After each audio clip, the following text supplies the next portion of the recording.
80% of the questions overlap with my two questions. So thank you for sharing your questions on me. Give out the limit of your personal choices that you made. The facts are very clear in terms of basic technology and I am Lucknow and IPS and so on. But I'm imagining when I am Lucknow, there's a group of very talented classmates of yours, very professors of yours, and you chose to go into IPS. What was the thought process? How do you navigate the placement process? How do you give out potentially lucrative private sector opportunities and motivate public service at a relatively young age? Thank you, sir. Thank you for having me. Thank you to the president of Wiki Flow, Madam Divya Abhishek, and to all the past presidents, past chairmen. A group of very young, wonderful, dynamic. Probably if India has to be a 55-47, which our former chief economic advisor, Karthik Subramaniamji, mentions in his recent book, India at 100. India has got all the potential to be a $55 trillion economy. If it happens, then he says it will happen only because of our sisters and mothers who are sitting inside. Conservatively, we say we might go to 37 trillion, 40 trillion, 42 trillion, but he gives slightly a spin to it. He says if the participation of women in the labor force, if more of our mothers and sisters get into top roles, if a lot of companies bring empathy into their decision making and good solid leadership, starts driving companies forward, he says $55 trillion is possible. So that group of champions are here. It's a great privilege to be here. Before I answer your question, sir, when I entered, I spoke to a couple of our mothers and sisters who were there. I said, I'm very sorry. I think I'm on time today. And I could very well understand what they were thinking inside. They said, you're 6 months late. So at the outset, I apologize. A couple of times, I think we had to skip or postpone or whenever, I don't know, sir, whenever we commit to Wiki Flow, that exact day, the call comes for me to go to Delhi. It has happened 2-3 times. After the date was given, I just landed from Delhi. I said, not again this time. So whatever happens, I will come. So I'm very sorry, things beyond my control, but it's the greatness of you. You're able to put up with me and still have me here, sir. Now, to answer your question, sir, I am a very late starter in life. In the sense that I come from a small village called Thottambatti in Karur district. I think Madam was sitting there. She comes about 60 kilometers away from my village in another place. And our choices are very binary choices, sir. 10th standard, if somebody asked me, what do you want to be? I had only 2 things in life. One, a doctor or engineer. And I knew I don't want to be a doctor, so engineer. So engineering where, again, no choice. Since my friend is going to a particular engineering college, counseling, I went and selected that engineering college. That's how the choices were made. And the real learning and growth started happening in the educational institution. When you sit inside, more awareness comes. You meet a lot of people from different backgrounds. So then 3rd year of engineering, I realized I don't want to become an engineer. So that is 3 years already into it. But what to do, sir? You have to complete the course, finish the course. The next best option I did was convince my father I want to take a break year off. Neither my father doesn't know what a break year, neither do I know what is a break year. But one thing was very clear, let me take a break year. Try and explore options to see what I really want to be. So that courage I got from my peer group, my friends and everybody. Because I'm talking of 2006-7. It'll be truckloads of placements. Day one, you see one company, 750 placements on day one. The economy was just booming. Day 3, nobody in the engineering college left without a job. All finished 2007, if I remember. 3rd day, flat 2,200 people got placed in the engineering college I studied. It's a great college, fantastic institution, but 3 days flat, it's over. But somehow I felt instead of just going to the placement office, my resume goes to the first company that is coming to the campus.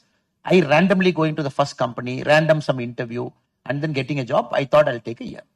So that year is the most important year of me, sir, whatever, as a person, if I can comment. I forced myself to do a lot of uncomfortable things. Since I didn't go to my house, because I didn't want to make my parents feel uncomfortable. Again, a village, you know, the talk in the village is always, oh, this person's son studied, he didn't get a job, and looks like he's useless, looks like the family is useless. So I avoided going to my village for 1 full year. In fact, 1.5 years. I took a lot of time to travel, meet people. I got a job, first job was a 6,000 rupee job managing a reception of a coaching institute. I have to be there at 6 p.m., be there till 11 p.m. So fantastic. I learned so much about human psychology, meeting people, closing the office and walking out at 11. Then I started conducting small classes for people who are preparing for CAT. Then I felt I have to do an MBA. It was just a lead to another one, sir. I could say that a bit of clarity when I went to Lucknow, but it was a shock of my life. A person from the southern part of India, very conservative, landing in Lucknow day one, just going there, coming out of airport, Hindi trying to negotiate, 200, he says 2000, then 250, he says, 50 rupees less, 2900. So managing that and going to the campus. So everything was a learning, such beautiful learning for me in Uttar Pradesh. 2 years of beautiful time, challenging, navigating. So that opened up my life. Summer, I came and worked for Mr. Vijaykanth of DMDK party. Yeah, so he started something fresh. He wanted to bring some change. 2006, 2009 Lok Sabha elections. I was the first that batch of IIMs to come and intern with the political party. So after my internship, one thing became clear to me: politics is not for me. Especially Tamil Nadu politics is not for me. And seeing politics from inside, and Vijaykanth being such a great person, a very charismatic leader. Then again, I went back. Public service was the calling because UP gave me that opportunity to see human beings for what they are. Poverty, murder, the greatness of human being, even somebody earning about 100 rupees, still maintaining the dignity in Purvanchal, the core part of Uttar Pradesh. I learned so much in UP, sir. Maybe if I haven't gone 2 years in Uttar Pradesh, I'm not sure whether I'm the person who's sitting here right now. Then civil service happened, went there, police happened, got a cadre in Karnataka. Cutting the long story short, sir, it is that 20 years to 30 years is a series of doing uncomfortable things in life. Going to North India, not knowing the language, uncomfortness. Getting into a campus where everybody has got either the first rank or second rank in their life. Again, uncomfortness. Then getting into civil service. Civil service was again a crazy story. It so happened that second year of my MBA, I was writing the civil service exam also. And it so happened when my third trimester was happening, the civil service mains exam was also happening. I wrote in my book also, sir. So I went and convinced the dean. So J.J. Irani was the chairman, Tata Sons, who was the chairman of IIM Lucknow. I went and convinced, I said, look, I have to write civil service because I'm given my life to it. I'm not sitting for placements, but I have to get my MBA degree also. Can you arrive at a solution? Then the solution they came was, everybody in the MBA will finish their exams in the morning and afternoon. I will write my civil service mains in the afternoon, come back in the evening, write the 2 MBA papers, again next day go and write civil service. It happened for 4 straight days. A lot of uncomfortable things. So uncomfortable things. You have to write this, write that. Then getting into service, police training. First time you are getting exposed to that kind of a training. Physically demanding, mentally very challenging. Your abilities are getting pushed to the limit. Then getting into a new state. Again, I don't know nothing about Karnataka. Day one, no language barrier, zero language ability. Again, going to a small village. So the point I'm trying to convey, sir, 20 to 30, my year was about doing uncomfortable things on a daily basis, learning new things. I personally believe, sir, a person like me or many people sitting here, it is life that opens slowly to you. And many people are not very fortunate. Life opens up just like that to you. And life has got this great mystery, like a small flower petal. It just opens up smallly, the mysteries of life.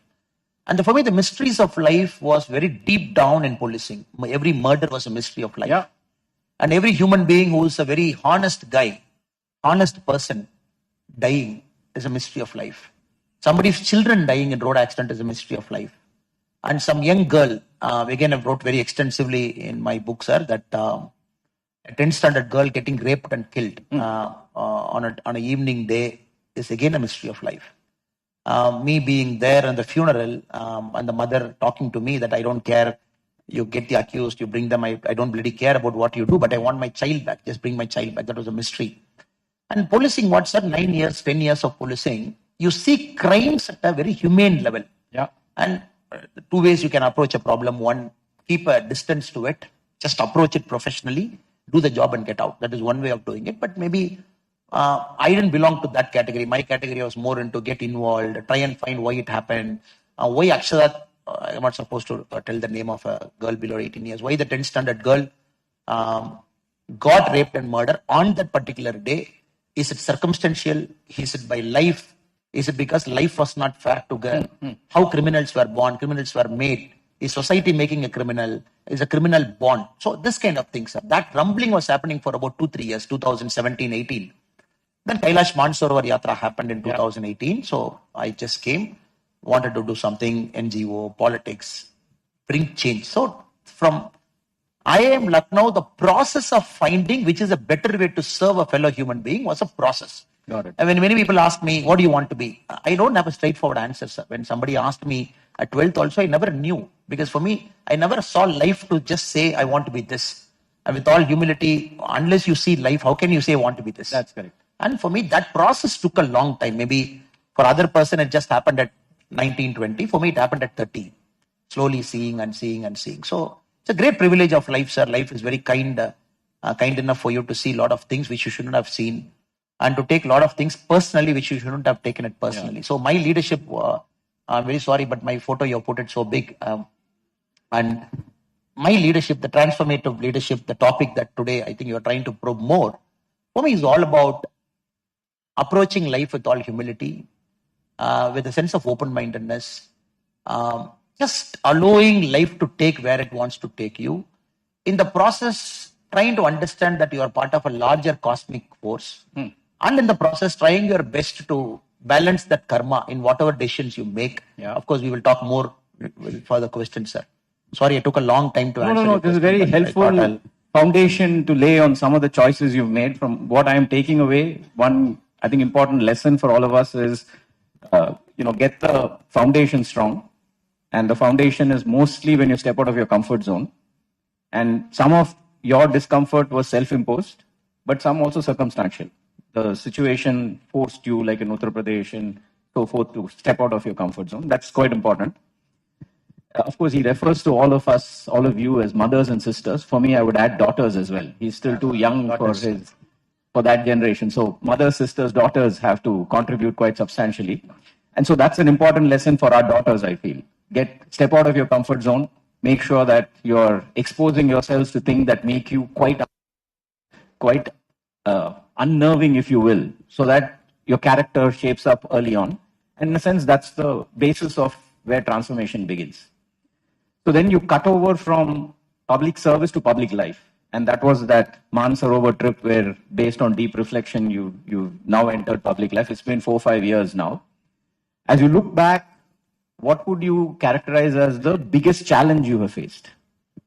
So at a personal level. Professionally, yes, I'm sure there are many. Of course, I'm coming. Yes, sir. Now, for me, I am a person who's bravely talking about systemic change by being part of a party that is founded in 1980.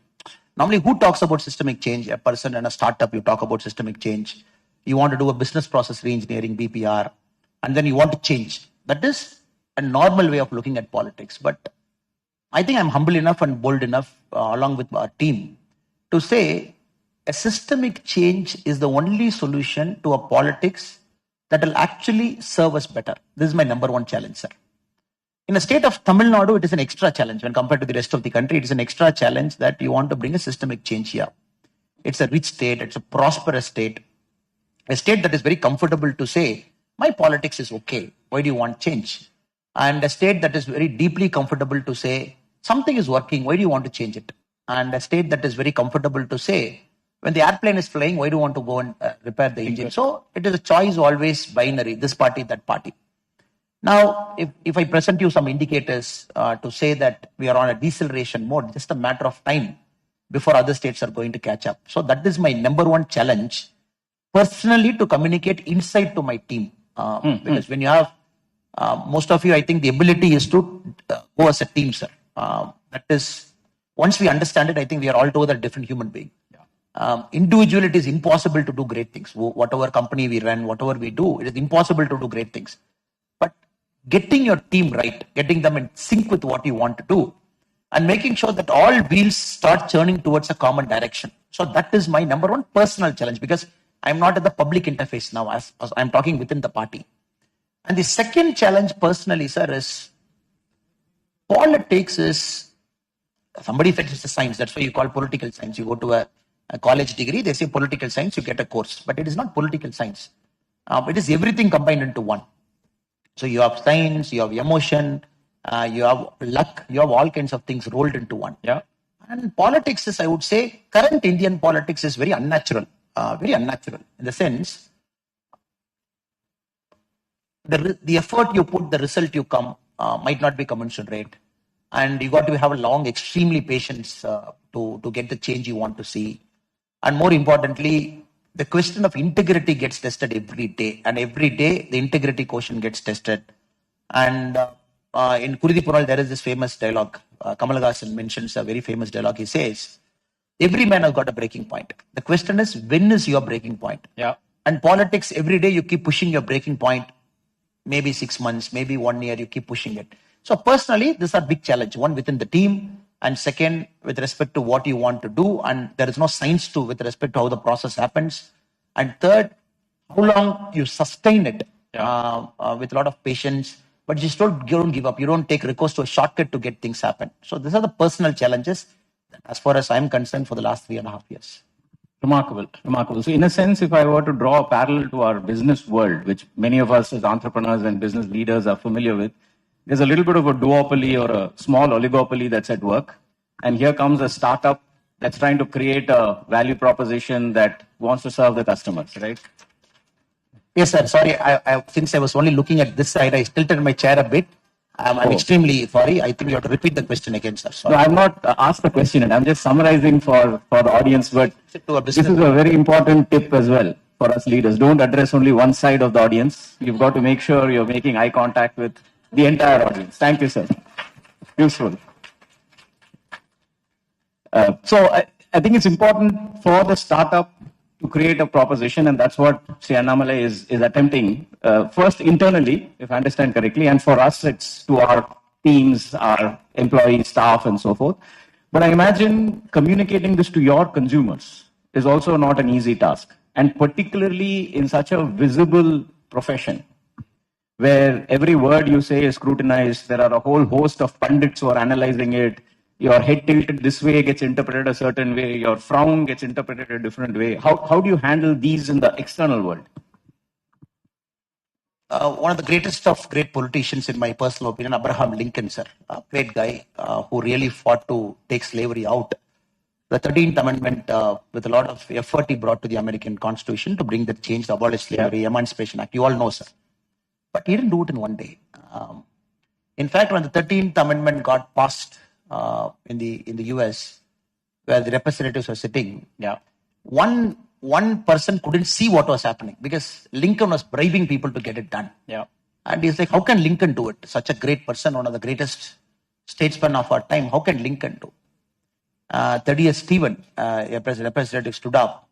After the 13th Amendment got passed, he mentioned a word. He said, one of the greatest measure of the 19th century, passed by corruption, aided and abetted by the purest soul of America. I'm repeating it again, sir.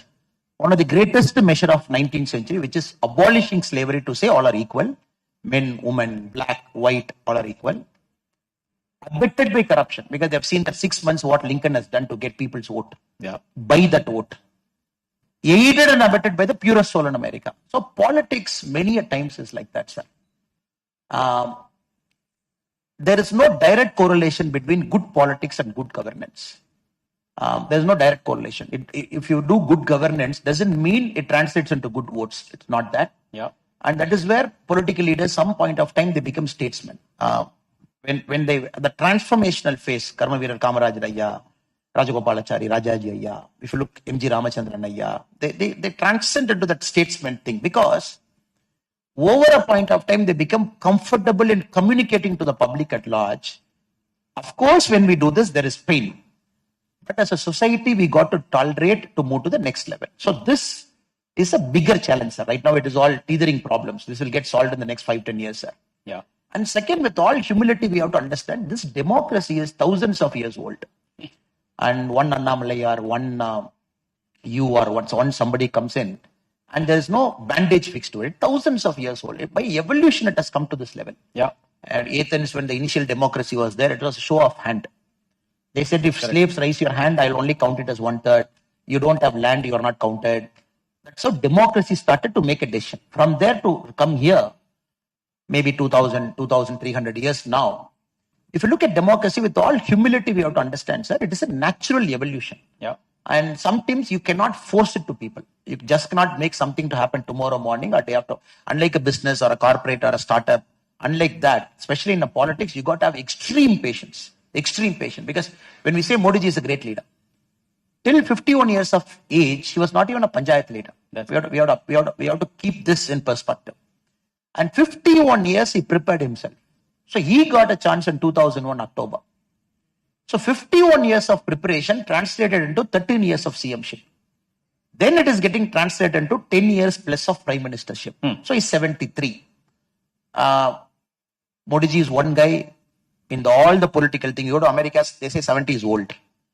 There's two competition between two people, 83 and 79, to say who's more older. Yeah. And suddenly they say you are younger, I'm older. So here, if you look at one Indian politician who connects so much with the youngsters, it is Modi ji. That is always ahead of trend. What I'm trying to say, sir, you got to be very patient with the democracy. Many times you get frustrated that you're not able to communicate, and either you are wrong or somebody is wrong. And the easiest thing for a politician is to put the blame conveniently on the public to say, you don't deserve good leaders. Yeah. And we have tried our best. Since you don't deserve, bye-bye. I'm going to go and do some other work.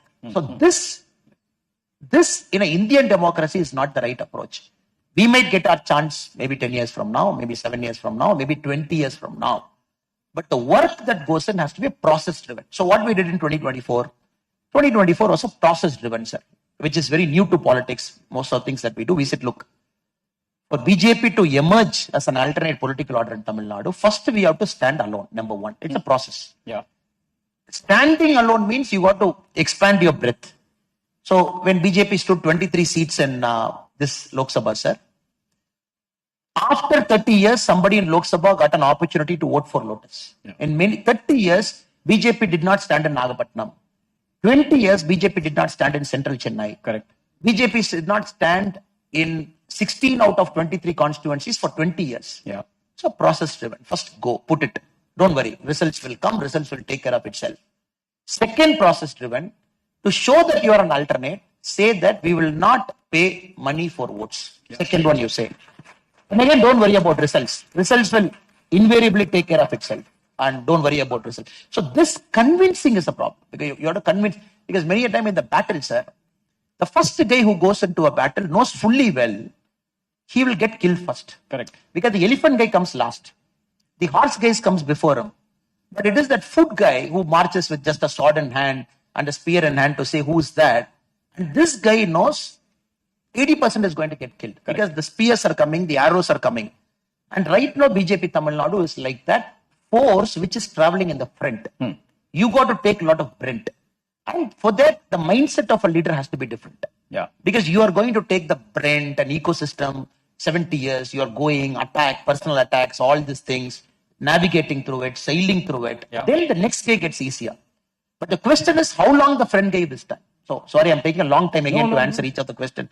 Yeah. So, to answer it, sir, it's very tough because you are selling something, making people to believe inside the party, brothers and sisters, it is not going to happen tomorrow, not next year, not 6 months from now. It will happen, but let us be process driven, number one. Yeah. So, you have to make them to buy. Second, in a process driven, winning and losing doesn't matter because you're trying to bring some change. Number three, you will take a lot of Brent, but still it's part of the job, you go through it. So this is very, very important for me to sell everywhere.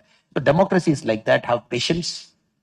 Internally, people should buy it, prepare them for longer run. Even if it's a 20-year process, prepare them. Because 1,000 years back, Rajaraja Cholan was there. Where is he now? Yeah. 1,000 years back. Great governance, fantastic irrigation system, canal system, administrative, the way he measured the land, the way he distributed revenue, everything is fantastic. But where is he now? Where is he now, sir? Even his last remains, we are not sure. And we have to do an X-ray to say whether he's in Odayalur, whether he's there, Nobody knows where is the last remain. So this is happening to one of the greatest of Tamil kings. 1,000 years before, 1,000 years later, you don't even know where he is. So democracy will teach you to be very humble at many points of time. So in a sense, you're saying take the long view, persevere, be resilient, and growth will follow. I think Vicky Flo has done a great job of already getting the tagline in. No? Perseverance or persistence, resilience, and growth. You're connecting it, sir, but you're very right, sir. The most important thing is teaching this to a young kid is very tough. Because what has happened, the environment has become so fast forward, result oriented. Even a child who goes to a school and we measure so much results today, results next month. In an app, they do daily. One school I thought daily they are grading a personality. I said, how can you grade a personality daily? And every day you open an app, they say today's score of outwardness, today's score of emotional ability, today's score. And the 365th day is the net score of all this thing. I don't want to name a school. And somebody told me with a lot of pride, you see, there is a daily human ability calculator. I said, this is, people are taking it to an extreme nonsense. In the sense that daily I can assess your personality, give you a score, and 365 days is the net score. So teaching these kids, the great things have happened in our life only because of patience. Sir. Some of the greatest things. If you look at any of the greatest inventions, if you look at any of the greatest path-breaking discovery, if you look at any of the fundamental shifts that has happened in our country economy, if you read it any history, patience is the underlying thing. Yeah. People were willing to fight, grind through and get it. So now to the young startup kids, I make it a point, sir, to invite myself to go to a startup event because to learn what is happening here. That's a different world to me to go and see. And when many people I ask, why are you doing this? They say, 3 years, the valuation will be good. 5 years, it will be billion. And that I approach because you cannot be in it for something to grow a revenue because you got to solve something which humanity should progress. Because, sir, 50 years from now, nobody is going to remember us. 100 years from now, we are swept away from the pages of history. Yeah. And 200 years from now, we are a small speck of dust somewhere in the grand universe. So, since we have one life, which is an average 75, 80 years, whatever that God has given us, take a bigger problem and solve it. And to solve a bigger problem, you need patience. And when you are inside, do a path-breaking discovery, solve some needy thing for me, for the person next to you, and solve something which people couldn't do it over the last 2,000 years. Why poor people still live in huts?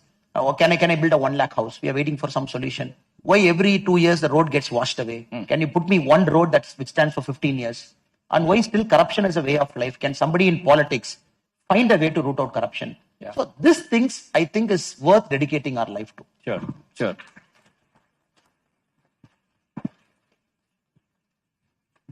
at least what I'm taking away is Nishpala Karma matters. Don't worry about the fruit. Do your duty. Be process or input oriented. Don't worry about outcomes. They will follow. And persevere and persist in the grand purpose that you've chosen for yourself. I think very, very apt and pertinent for the start of a transformation. Of course, you're still relatively young and you have a long road ahead.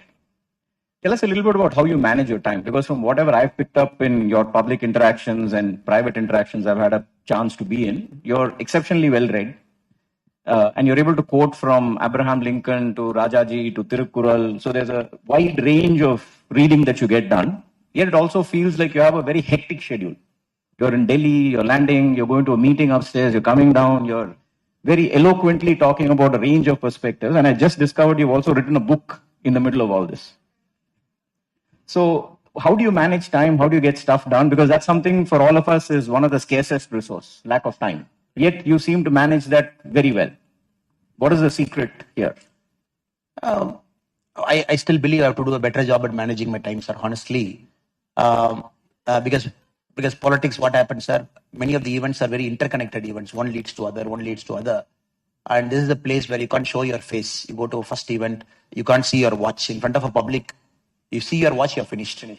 And somebody is sitting in front of you. I think you have to see your watch. There's no other option. And you have to have a stop clock and say, I'm doing this. So for me and for us, most of the politicians, sir, when people want to take that extra 10 minutes time also, you got to be there. Because people want to communicate something. Yeah. And you take that extra time to convince them. And 10 minutes late. When you go to the final event, many a times it is almost 1 hour, 1.5 hours late. And many a time when I go to marriages, some busy muhurtams, you start at 6 o'clock in the morning. By the time you go to the last marriage, In one room, the groom will be sleeping. One room, the bride will be sleeping. It will be 12:30, and the party fellows will be waiting. Sir, we are waiting for you from 8 o'clock. I'm sorry. And we go and request, sir, can we meet them or can you call one of them? We will say. And many times you've got into that kind of embarrassing situations also. So, honestly, to admit, sir, we have to still do a good job at managing our time. But having said it, time management, I think it defines who you are as a human being, sir. I always believe a busy man always finds time. And they're very methodical, they're very well prepared, and they just don't hand their time just like that. And in politics, it is not possible to implement it strictly. Yeah. But I think in many of the business houses you have a very thorough, well-researched proposal, somebody controlling your time, and somebody thinking that your time is a very precious commodity that is worth all your effort, and preparing well for a meeting, you going in. So this Narendra Modi ji, and he is one guy, I think he is a master, sir. If you look at the world politics, we can say great things about Modi ji, but one of the greatest things about Modi ji is his pure time management. So he is very particular about time, and he invariably makes it up despite his thing, is rarely late, very, very almost on dot, sir. Only the last part of the day might be plus 5 minutes, 7 minutes here and there. And that is a great quality, because one thing from Modi ji, what we all can learn, he has got a fantastic team. You are as good as your team. Yeah. And many a time we think it is that we do it. And his team is phenomenal team. He has assembled over multiple years. And some of his team members follow him from Gujarat. And some of his teams are handpicked. Some of the teams rotate. And they're very clear. You seek 5 minutes, they're very clear. Why do you want 5 minutes? And what do you want to speak in 5 minutes? And what is the expectation for you out of Modi ji's 5 minutes? And what is the key outcome that you want from him? So it's very well prepared when you go into a meeting. And that is one thing which I've learned from Modi ji as a person. His team is so thorough, so resourceful. And second, it is the ability to be completely on in that moment. The problem with all of us, sir, when a meeting happens between you and me, when I'm completely on, when you are completely on, we can do it in about 10 minutes. Sure. When my mind is a little bit here, your mind is a little bit here, we will take about extra 3 minutes. So current generation, we drag ourselves from one meeting to other because we have a lot of distractions, cell phone, this Twitter, Instagram, Facebook, somebody scolding you, brand management, company problem. So what happened? None of us are fully present in the meeting. So this, I think, is a bigger problem in time management, sir. When you completely have the ability to switch off, switch on, be there at that moment, give that person complete time, I think your time management gets better. One is your team, one is your constant presence there. And third is a constant evaluation every week. How did the previous week go? And where did you lose time? Where did you gain time? What you could have done better? And many times, sir, small people, big people. In our society, big problem in Indian society is we just like that classify people into big and small. And you say you're a small person, you are there, and you're a big person, you are there. And every small person or big person, whatever society's category in our mind, we have to understand, sir. Everybody has got 24 hours. And everybody has got the right to audit this previous 7 days. Sure. Everybody. You be a tea shop owner, you be a cobbler, you be a bus conductor. And we don't sit as a society to see what did I do last week. And since we don't have this diary writing and being honest with ourselves, questioning ourselves. So as a society, we tend to be generally late when compared to most of the Western democracies. That is one thing we as a society have to do a lot of introspection to better manage ourselves and time. This is my humble answer to the question. No, in a sense, time management is also a process. You've distilled it to a 3-step process of looking, learning from others, managing, and then reflection and introspection to course correct. And I think you are the best in that, sir, because you manage a business, and looking at your profile, we know that you have done multiple things in life. And corporates, I envy a lot of them. I remember 2 weeks back, there was an event in Coimbatore. Tata Sons chairman Chandrasekharan ji was there. And it's a book release function of a very evident doctor from Coimbatore. So when I was speaking, I mentioned, it's a great thing that you're able to bring Tata Sons chairman to Coimbatore. And normally their calendars are blocked 6 months, 1 year in advance. And it's a great thing that has happened because it doesn't come to a private function. It has come to a private function today. And I could really appreciate he coming on exact time. He wants to leave at a certain time, by which the whole organization is in a hurry. He will leave at 7 o'clock. Please finish, please finish. Everybody coming and telling behind our ears, please speak fast. So This lesson I learned that day, sir. Yeah. When somebody consistently maintains a standard to their time, the society and the organization will get adjusted to that person. To that, correct. Correct. On that note, my job got infinitely more difficult because Fiki Flow is exceptional at time management. I have been instructed to wrap up by 6:22 in the minute-by-minute run sheet that was sent to me before the meeting. 6:22 to 6:25, we're supposed to give mementos to each of us and then pose for photographs and leave. So they understand the basic trick in politics. When you don't have a direct answer, give a long winding answer. So naturally. So Divya, please let us know at what time we should stop. Throw something at us because we can keep chatting, as you know, for a while here. Let me switch gears, sir. Since we are sitting amongst accomplished women, here's one question that one of our mothers, sisters, or daughters, as the case might be, has shared. What is your vision to empower more women at a grassroots level to drive economic development for the state or the country? I'm sure you've met a lot along the way. So how do you think about how we can really unlock a lot of latent talent and potential that today we're not using as a country? So I just prepared some data before coming here. I found women comprise 22% of the total entrepreneurs in our country, which works out to be 15.7 million. 10% of all former enterprises are owned by women, 10% only. 2017, 10% of startups were owned by women. Now it has increased to 18% in 2023 startup registration. 14% of unicorns, we have 114 unicorns, have only 14% have one woman founder among the founders. Great thing about Tamil Nadu, 49% of startups have at least one woman founder. So this is our state is a leading indicator for many of the states. And we were very surprised when we were doing our data auditing for the Mudra loan that was disbursed. Tamil Nadu is number one state in the country which gets more Mudra loans. 72% of our Mudra loans have gone into women-run businesses. We are number one in the country. Yeah. 72% of Mudra loans dispersed in Tamil Nadu. Mudra is small, medium, micro enterprise. Correct. It is run by women. So during last year, we took a yatra, sir. I couldn't believe this data. I thought either there's something wrong with the data because I'm not visibly seeing women entrepreneurs, women leaders, visibly seeing there. I mean, a male-dominated world, we're only traveling between meetings where a lot of male you see in positions of influence. Yeah. So last year we took a yatra, sir, Inman Yenmakal Yatra. When we traveled in all the 234 constituencies of Tamil Nadu, we made it a habit, a religious habit to invite all our mothers, sisters and daughters. Either they run a NGOs, in one constituency will be NGO meeting, one constituency will be a founders meeting, one constituency will be a woman labor force meeting, one constituency will be a 100-day employment meeting. I was very surprised the quality and the quantity of micro women entrepreneurs in Tamil Nadu. Very surprised. For example, you go to Sivakasi, Kovilpatti, sir. Lot of businesses, this Kadalamattai GI tag, they run it. Again, you shift to Manaparai, the Murukku, all the women micro entrepreneurs run it, which is not coming in a paper, which is not visible outside, but everywhere they run it. Then I understood, okay, this is where the bulk of the Mudra loans are going. Correct. People make puppet, appalam thing. Hundreds of women, they run a company, they have a brand, they build it. And Modi ji in one of the Man Ki Baat said, Government of India, it buys all its products from a portal that Government of India runs. Correct. And Modi ji said, look, my office flask, this is the flask which Modi ji drinks in his table. It was supplied by a woman-run business firm from Dindukal, Tamil Nadu.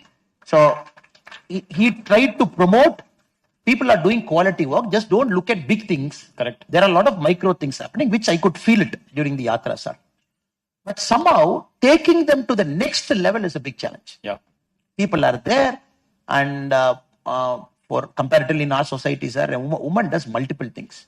And that is why wherever women run corporations, I see a significant potential that they are doing much better than male-run corporations. Many places I observe myself because the quantity of corporate fraud is very less. Yeah. I don't have the research paper now, but it's a fact. The corporate frauds happen less in a woman-run organization.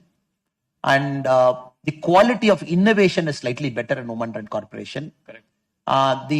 The empathy factor is more, meaning that productivity level is slightly up in a woman-run corporation. But the problem, sir, is The society has to free the traditional notion of woman. That is very important in our society. In Scandinavian countries, you go, sir, till 7 years, the parents have to take care of the child. And 7th year, you admit them to a school. And the father is given a leave, mother is given a leave, both gets paternity, maternity leave, and they do it as a sharing business. Yeah. But in our case, the tradition notion is that, okay, this is a woman does this job, this is a male does job, and let them do this, let them do that. So what happens, sir?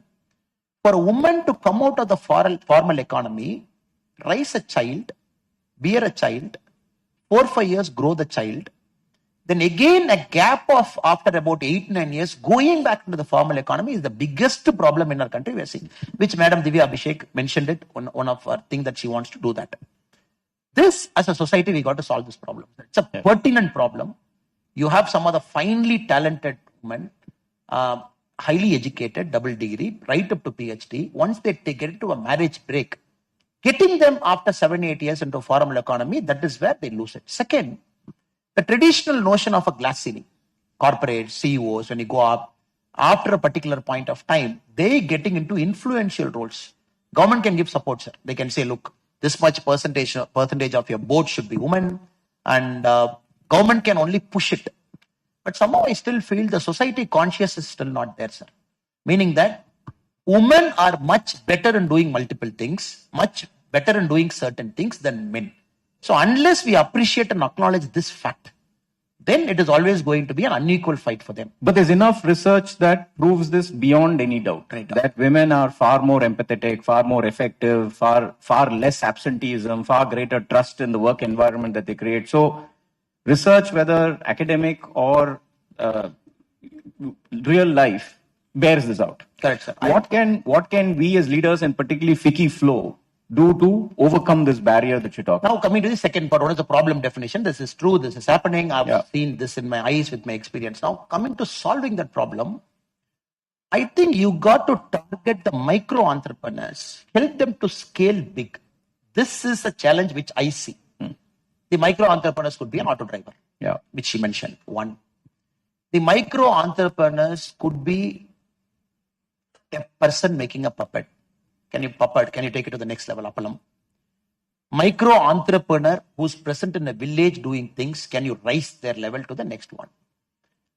For which it's important that we go deep down into the economy, sir. Deep down. Because right now we are Chennai-based predominant organization, which is a very important organization. A lot of eminent people are here. They all run businesses, they do multiple things, FICCI Flow, they are part of it. Then events like this happen. How do you take this to a cold putty? How do you take this? Because once you start firing up those areas, sir, then sky is the limit. Second, the first part is how do you go deep down into the economy? Small towns, tier 3, tier 4. The second one is a larger awareness creation, sir. For example, engineering. When I go to IIT Research Park, I want to see women getting motivated in IIT to register a startup in IIT and running it. So now the era, only 14% of women-led founders out of 140 unicorn is unacceptable, sir. In a country like India, where 99% of goddesses are there, God is only 1%, only big guys are gods, which you call the Mahadevas. And you go to Kuladeva, it is all goddesses. You go everywhere, it is all goddesses. Such a country, a society that deeply respects women, that deeply believes even the mother, the head of the family, does all the important things in our life. But somehow that not getting translated into a premier educational institution. The second part, I would say, premier educational institution, the top women should start becoming entrepreneurs. Number 3, including civil service, I would attack, sir. Though FICCI Flow is a business-based organization. Civil service, if you look at it, IPS, which is 100% suited for women. 100% straight away. You have empathy, you have patience, you can understand a woman better. 7%, 8%, 9% is the intake in Indian police service, where our mothers and sisters come in. So we have to do multiple attacks. One at the bottom level, try to spread it. One at the top level, where you make more people to go into it. So this will change a bit, is my personal opinion. So because once you bring the 33% reservation of MPs and MLAs, because it is going to be one shot. The way our country has to do, where our country might do is, 33% reservation has to be a forced mechanism. Because every society at a particular point of time has to force something. You have to force fit. Then within a decade, it becomes a norm. So society has to force fit. Now 33%, what happens is, once you make MPs and MLAs there, right now, the political structure is not good enough to have 33% representatives inside. Then political parties have to change. Correct. Because where will I have 33% quality women? Now straight away they have to be district. For example, BJP Tamil Nadu, one thing to answer, sir. We are the only party in Tamil Nadu which has got woman president of a district. I'm not saying women's wing. I'm saying combinedly woman president, which will have a women's wing also. So after I took over, in a meeting I said, look, it's time that our woman force should lead us in politics. And there's no point bringing somebody as the top. You bring somebody as vice president, somebody as secretary. That is one way of solving a problem. But the permanent way is you got to bring women folks at the mandal level, at the district level. Correct. Then everybody said, oh, sir, how is it possible? It's a male job. Till 11 o'clock we are there. How will they feel safe? How will women work till 1 o'clock in politics? Traveling 200 kilometers a day and all. Then I said, nothing doing. We're going to experiment. So 2 districts we will take. 2 districts we will appoint women as the district president of the party. Tamil Nadu, we are the only party. Ours is the only 2 districts in Tamil Nadu which has got a woman president. Every other political party, every single leader at the district level is male. Yeah. Which we have to understand in perspective. Then when this was happening, a lot of rumblings inside. Not cooperation, not respecting them. Saying that, oh, you are a woman, so state president gave you this job. You are not eligible to come. I will not respect you. What traditionally happens many places. Yeah. So there was a meeting happening in one of our women president's constituency, district. And I was in the stage talking like this, and it's a 6-feet stage. And one drunk person caught hold of my waistee. When I was speaking, he was pulling my waistee down. And the mic was in my hand, lot of crowd. He was pulling my waistee. I don't know for what reason he wants to pull my waistee. Just pulling. I am like in one hand, my waistee I am pulling. In one hand, mic I am speaking. This happened about 2 years back. My president was next to me. She saw this. She turned down. She got down a bit. I thought probably she's also trying to make this hand go away. One slap she gave. Patar she gave. I could hear it there. And like tough. It was like, that sound was like, when he hit somebody deep, that shot he gave. I could immediately see not that person's face. I felt so happy as a cop. I saw all the male faces. Then like everybody took one step back. Oh, one Pattar is get out, take this fellow out. Anna, calmly she was standing. That was the last day she had any trouble in that party, in that district. Last day. So sometimes what happens, sir? Many a time the society doesn't allow them to truly expose themselves as a person. So that day, she is one of our finest district presidents. This, she controls like this.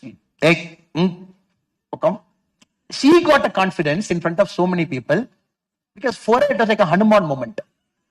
Because the society for a long time says you can't do this, you can do this, and for her she got that confidence I can do. I hope and pray that all of our mothers and sisters and daughters will truly get that Hanuman moment. And it is that one moment they have to get it. And once they get it, sky is the limit, sir. And in a sense, we have to create those zones of discomfort, if you will, that Hanuman moment.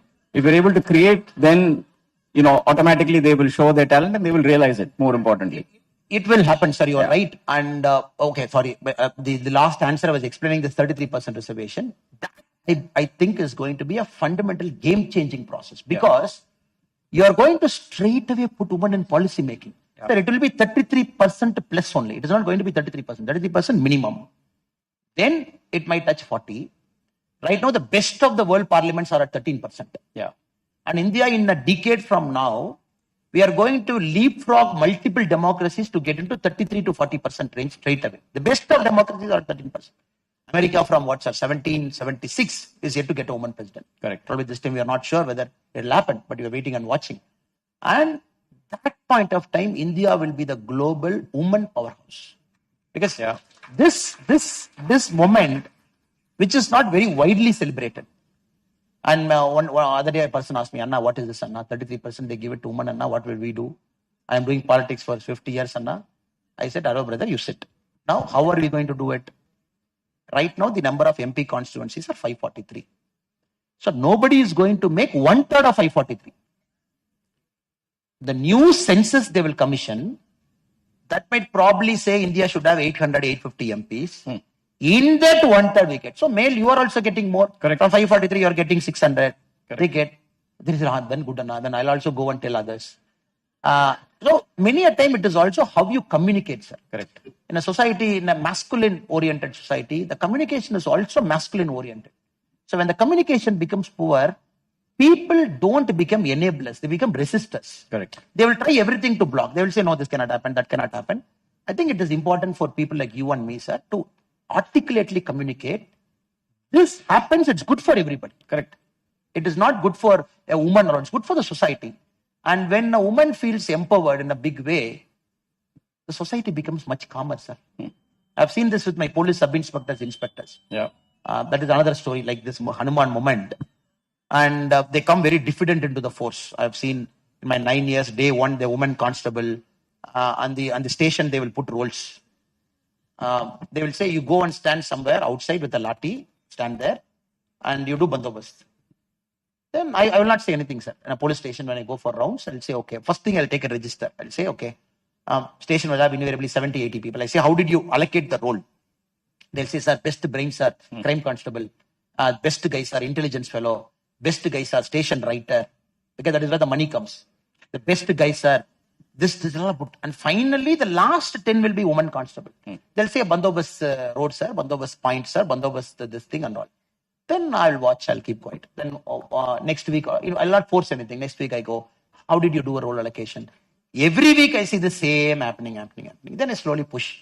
Okay, this Suguna, can we call that lady? Yes, sir. Because I have to make the sub-inspector to buy in. Because if I do an order, look, I'm an IPS officer, I've come from heaven, I'm a God-given gift, and you make this lady a station writer, everybody will make sure that she gets finished in 10 days. Correct. And then I say, okay, Suguna, come, sit in a chair, let us have a cup of tea. What about your family? Why did you come to police? A general conversation. Then she'll open up. Sir, very tough, sir. Father and mother are coolie people. I wanted to be a cop, my passion. I wrote constable exam, I got selected. Oh, very nice, very nice. What about your family? No, sir, not married, sir. I live in a room. My father is in some 200 kilometers away. Every week I go. I could slowly see this fellow. His face gets smaller and smaller because he is able to see her as a perfect human being. Correct. Till then, she was a woman constable to him. Correct. Now, my job is to make him to see she is a well-rounded personality of her own. Somebody overcoming poverty, somebody overcoming an obstacle, somebody coming here, somebody doing this. So many a time as leaders, we don't do that. We try and put an order. Correct. Then I'll tell my sub-inspector, Anna, sir, give 1 week station writer. If she fails, she fails. If she wins, then everybody will say, what a great judgment of talent by our sub-inspector. Correct. Then you will say, okay, sir, 1 week only, sir, 1 week. But see, if she makes mistake, then correcting this FIR online is a problem. It's okay, I will take her as ASP. If she makes a mistake, we'll do it. So this, I purposely did it, sir. I purposely did it. In many places where I went, I purposely pushed these constables. I purposely pushed them deep inside to say, do this, do that, bring them. I found wherever my women constables, head constables, sub-inspectors are there, and wherever you are empowering them, sir, that station is better run. Yeah. It's run better. Yeah. And for a kind of information, sir, sorry, I'm just deviating and answering please. because I wanted to communicate this very frankly. When I was DCP Bangalore, sir, one day, it was nobody does it, only crazy people like us do. We shut down a police station for 1 day. Because police station is not supposed, because police station don't have doors. Correct. And you don't see a door in a police station. Police station is 24/7 open, there's no door to it. We said we are closing down this police station. All 73 people transferred out as DCP. All 73 out. They said, sir, how can 5 lakh people of this police station limit be without police for 1 day? I said, we are trying to tell the public, police are the worst culprits in creating law and order for what you have done. So why did we do drastic steps, sir? Woman enters a police station. Complainant. She says, sir, my daughter ran away with somebody. Our daughter is missing. or this is the person who took my daughter, get him, whichever way she said. It gets into an argument. Immediately, the constable will say, no, she must be in love only. Why you didn't see for last 1 year? Why are you coming and eating my head? Do you think I'm a fool? I will buy your story. And both of them might be adults and all stories he will tell. Then immediately a mother is a mother. She will get emotional. She will shout at something. And immediately this fellow caught hold of the woman's hair and bashed her against the wall. And it was brought to my attention. I went to the police station. I said, all of you get out first. Now this woman will give a complaint, register a case against the police constable for assaulting inside the police station. Number 2. Number 3, 24 hours the police station is shut. Whatever happens, I'll take responsibility as DCP. All of you are outside the station. The commissioner sir was kind enough to accept our request and post them to different parts of Bangalore.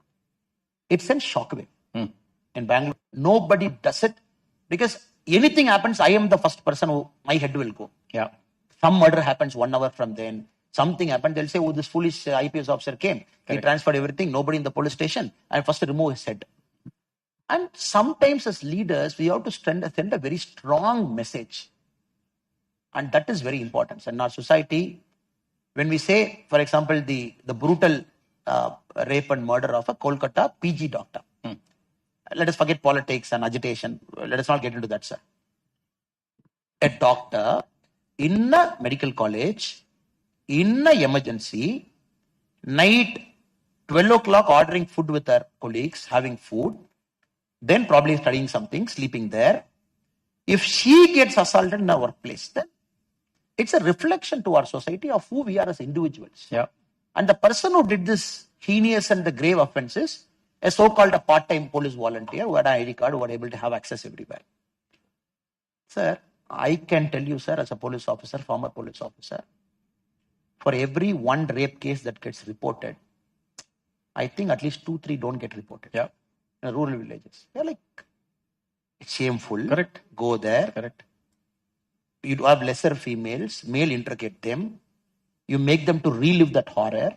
Then they tell that story. Then there is a long process. You take them to a magistrate, do a 164 statement recording, then medical checkup for 1 full day, then multiple questions. It gets leaked to media. So people are like, why do I have to go through this nonsense? And many places it don't get reported. This is a very unfortunate part. For me, this mindset got changed, got broken when I went to Germany for a cross-police training. Again, there was an assault on a woman in Munich when we were doing a cross training. First thing we were saying, okay, what is happening? The German police used to take us training purpose. Immediately, one woman with a coat and suit was there. I said, what is this lady doing? He said, no, we have a counseling service across Germany. The moment something happens to women, we have a German counseling service. There it's a Bavarian counseling service. One woman will be there. We make sure this woman is cared for. We make sure end-to-end is taken for that woman. It is all day 0, right there in the spot. We take care of her financially, emotionally. Everything will take care, end-to-end, even the case drags for 1 year. Very beautiful model. Bavarian counseling service, rape, molestation, acid attack, spousal attack and everything. Yeah. And that is a very mature society how it behaves. Because it keeps woman as the center of problem. It keeps all the agencies surrounding the woman, not the agency the center of problem. Every agency is a caregiver. Moment the assault happens, all of us become caregivers. Police becomes a caregiver. Counseling service becomes a caregiver. It's a very beautiful model. And then we brought the recommendation back to the Karnataka State Police to say, we should implement it here, at least in one city, to say, when an attack happens on a woman, it is a society's responsibility to take care of the woman. So long way to go, sir. It's a long way to go. But our vision as political leaders and parties is, when we get our opportunity, we want to do it in Tamil Nadu. Just do it the right way. Because every day you have thousands of our women folks, emotionally, physically, some problem happening to them. In the newspaper, till the next story, it's a burning story. Yeah. Till the next story happens, people will do candlelight march, people will see how did this happen, then people will call police to thrash them. Next story happens, we conveniently go to that next story. I think that is a problem that Tamil Nadu as a leading state where women folks drive us and women folks are 49% of the startups. I think that is one, sir. We have to do it.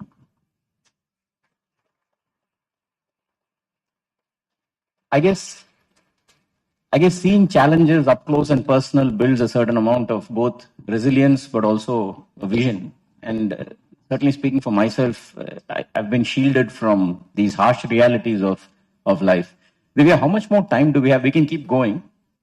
Last question. We are on time. And I might get a whack. He's already said you can whack. So one final question, and then with your indulgence, I have a little bit of a rapid fire I'd like to close with. But Vikshit Bharat, what is your dream for Bharat? Many a times when we say Vikshit Bharat, developed Bharat, immediately we say, oh, it is roads, infra, economy, $1 trillion, and I mentioned $55 trillion. But for me, it is not that, sir. For me, Vikshit Bharat is not a money or a road or an airport or a port. No. Sir, for me, Vikshit Bharat is all about a way of life that is peaceful, a way of life that is able to take the best of human potential, a way of life that is fair to everybody, fair to all regions, fair to all sexes, a way of life that makes sure India becomes a role model in multiple sectors to the world. Yeah. I'm using the word called way of life. A way of life means the way we treat a woman. That's a way of life. Vikshit Bharat in 2047, how do you treat a woman? Yeah. We should not even have this artificial bias in our mind. Woman needs to be treated. Yeah. Because somebody told in the last 250 years, woman needs to be treated well. Keeping that as an argument, we say, can we find a better way to treat a woman? Yeah. So this logic itself is nonsense. Why should you treat a woman better? A woman is more important, equal, if not more important than a male.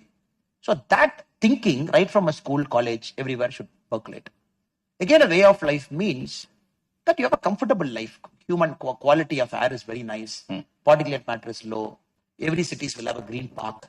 And the elders can go for a walk comfortably in the evening. Yeah. And businesses thrive. The quality of research that we do is fantastic. Again, way of life. And again, for me, a way of life is there is no differentiate between a rich guy and a poor guy in terms of health or in terms of education. Yeah. Because as a society, we have failed in two parts, sir. One is education and health, where a rich guy gets a superior quality of life, a poor guy gets a lesser superior quality. Again, make it equal. Make sure the things go up. For me, again, a way of life means right now the mode of transportation that you do, sir, a lot of stress, train, car, two-wheeler, plane, this thing. Have a very seamless integrated flow. Hyperloop, bullet trains, airports. So, end of the day, it is not money, sir. We having money will not make any sense. But what does that money indicate in 2047? Yeah. So, that for me is Vikshit Bharat, number one. Second, I want to get a little bit... all inputs you're saying. Yes, sir. The monetary measure is an output which will follow. Correct. Fair enough. And we should not focus too much on only on monetary output, sir, because what happens is, for example, China this year, if you look at the billionaire index, China lost about 81 billionaires this year. Forbes list, it lost 81 when compared to 2023. 81 people come down. And as a society, if we are very clear that concentration of wealth happens with a particular segment, everybody does hard work, everybody gets money, it's all fine. But you have to find a way, not like a communist party go like that wealth and say, you take 100, so that wealth is getting redistributed. That's a very foolish model, sir. What I'm saying, you got to empower the other segments over the next 25 years. Yeah.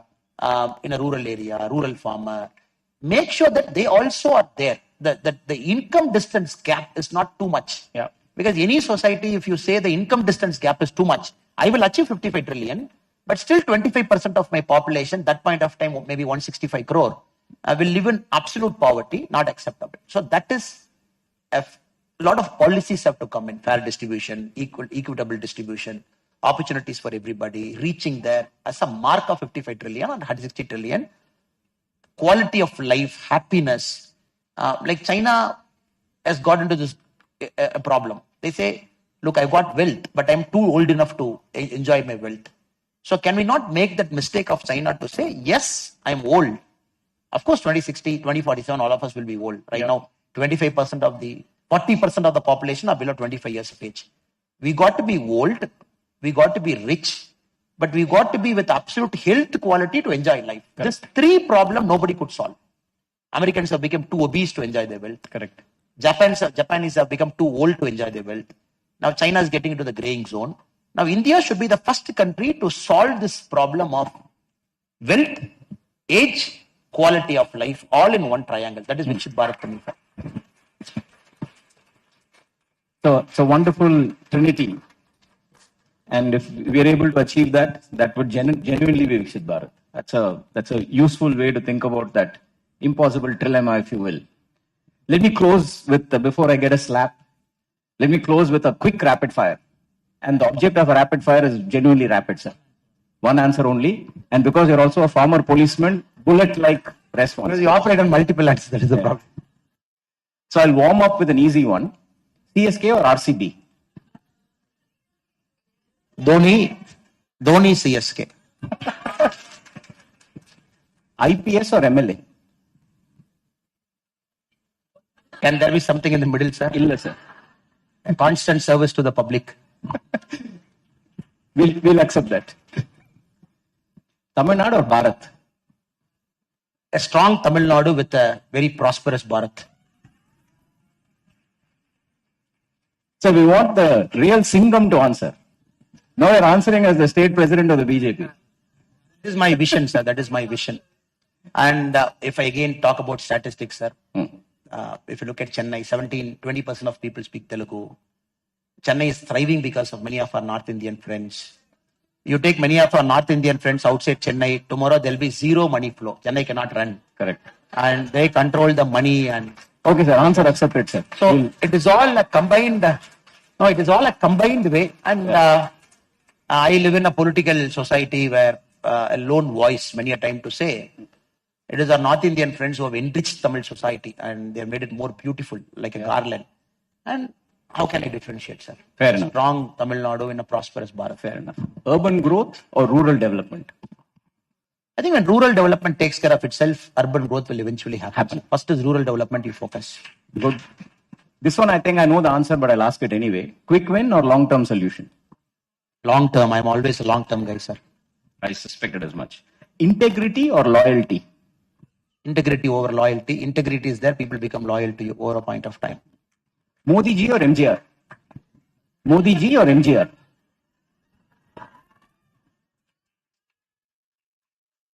Who knows, sir? Modi ji is right. Modi ji is MGR and an avatar. Who knows, sir?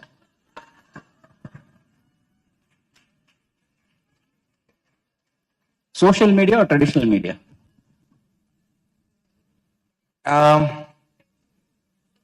Social media done the right way, sir. Better reach with good information. Done the right way, not promoting, self-promoting, getting anxiety, personality disorder. Morning you see, nowadays you got to eat 3 tablets before you switch on your social media. So your BP doesn't shoot up. One last one to close this evening. Since you're a man of deep personal conviction or public opinion? Personal conviction always, sir. Jai Hind. Jai Hind. You gave marks?